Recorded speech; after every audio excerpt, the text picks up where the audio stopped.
अगर मैं कहूं कि दुनिया में एक ऐसा इंसान था जिसने फ्रांस की नाक कहे जाने वाले एफिल टावर को ही बेच दिया था, तो शायद आप हंसेंगे।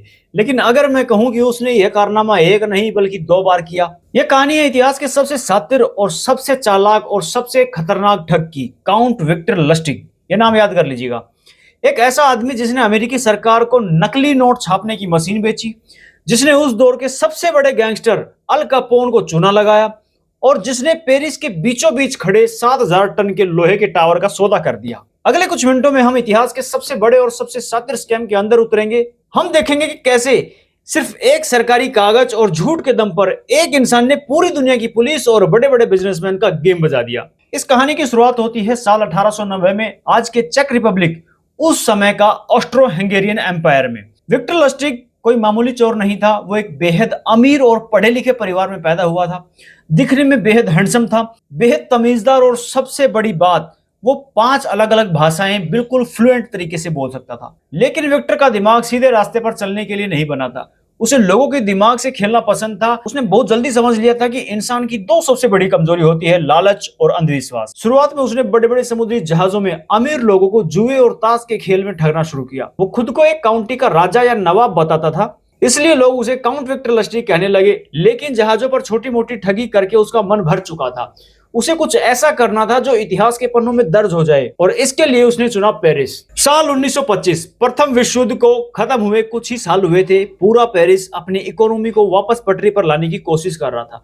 इसी दौरान विक्टर लस्टिग पेरिस के एक आलीशान होटल में बैठकर सुबह का अखबार पढ़ रहा था। तभी उसकी नजर एक छोटी सी खबर पर पड़ी। अखबार में लिखा था कि 1889 में बना एफिल टावर अब बहुत पुराना हो चुका है। उसकी मेंटेनेंस का खर्चा इतना ज्यादा आ रहा है कि फ्रांस सरकार उसे संभाल नहीं पा रही है। शहर के कई लोग तो यहाँ तक कह चुके हैं कि इस लोहे के कबाड़ को गिरा देना चाहिए। बस आम इंसान इस खबर को पढ़कर छोड़ देता, लेकिन एक मास्टरमाइंड ठग ने इसमें करोड़ों का बिजनेस देख लिया। विक्टर ने सोचा, अगर सरकार इसे गिराना चाहती है तो इसके अंदर 7,300 टन प्रीमियम क्वालिटी का लोहा है, और अगर सरकार इसे बेचेगी तो कोई ना कोई कबाड़ी तो इसे जरूर खरीदेगा। विक्टर ने तुरंत अपना जाल बिछाना शुरू किया। उसने एक नकली लेटर हेड बनवाया जिस पर फ्रांस सरकार के ministry of post and telegraph का नकली लोगो लगा था।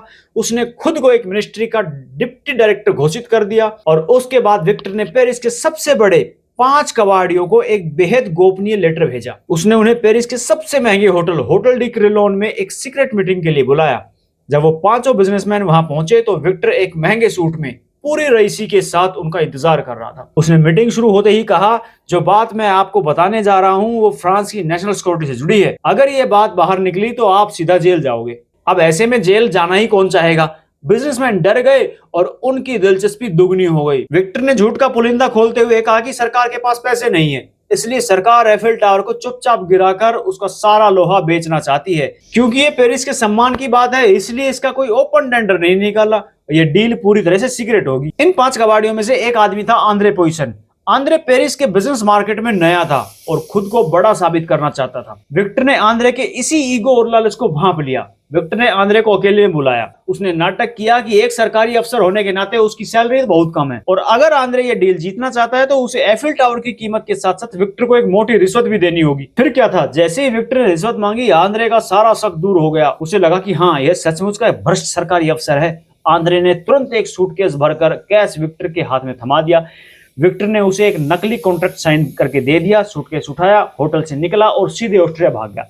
अब आता है इस कहानी का सबसे मजेदार मोड़। जब आंद्रे पोइसन को पता चला कि उसे ठग लिया गया है और वो नकली कागज लेकर घूम रहा है, तो उसने क्या किया होगा। आप सोच रहे होंगे कि वो पुलिस के पास गया होगा। बिल्कुल नहीं।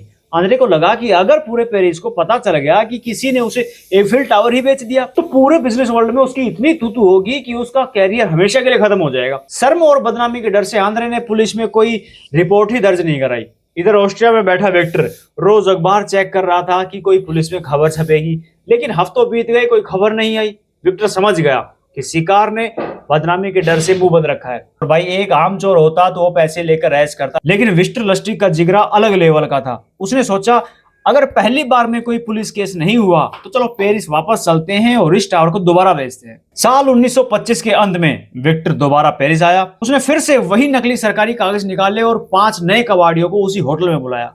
उसने दूसरे कबाड़ी को भी एफिल टावर बेच दिया और फिर एक सूटकेस भरकर कैश ले लिया। हालांकि इस बार दूसरे कबाड़ी को थोड़ा शक हुआ और वो पुलिस के पास पहुंच गया, लेकिन जब तक पुलिस होटल पहुंचती शातिर काउंट विक्टर लस्टिग फ्रांस की सीमा पार करके अमेरिका भाग चुका था। अमेरिका पहुंचकर भी विक्टर नहीं रुका, उसने वहां नकली नोट छापने का एक इतना बड़ा रैकेट चलाया कि अमेरिकी इकोनॉमी खतरे में आ गई। आखिरकार अमेरिका की सीक्रेट सर्विस ने उसे पकड़ा और दुनिया की सबसे खतरनाक जेल में डाल दिया, जहां साल 1947 में उसकी मौत हो गई। जब उसकी मौत हुई तो उसके डेथ सर्टिफिकेट पर उसके प्रोफेशन के आगे लिखा गया था अप्रेंटिस सेल्समैन, यानी एक सेल्समैन। क्या विडंबना है, जिसने दुनिया का सबसे बड़ा मॉन्यूमेंट बेच दिया वो कागजों में सिर्फ एक सेल्समैन बनकर रह गया। तो भाई काउंट विक्टर लस्टिग की कहानी हमें सिखाती है कि दुनिया में सबसे खतरनाक हथियार बंदूक या तलवार नहीं है, बल्कि सामने वाले के दिमाग से खेलना है। अब अगर आपको इतिहास और स्कैम्स की है अनसुनी और अनफिल्टर्ड कहानी पसंद आई हो तो एक लाइक जरूर कर दीजिएगा, और ऐसी और वीडियोस के लिए चैनल को सब्सक्राइब कर लेना। मैं मिलता हूं नेक्स्ट वीडियो में, तब तक के लिए जय हिंद दोस्तों।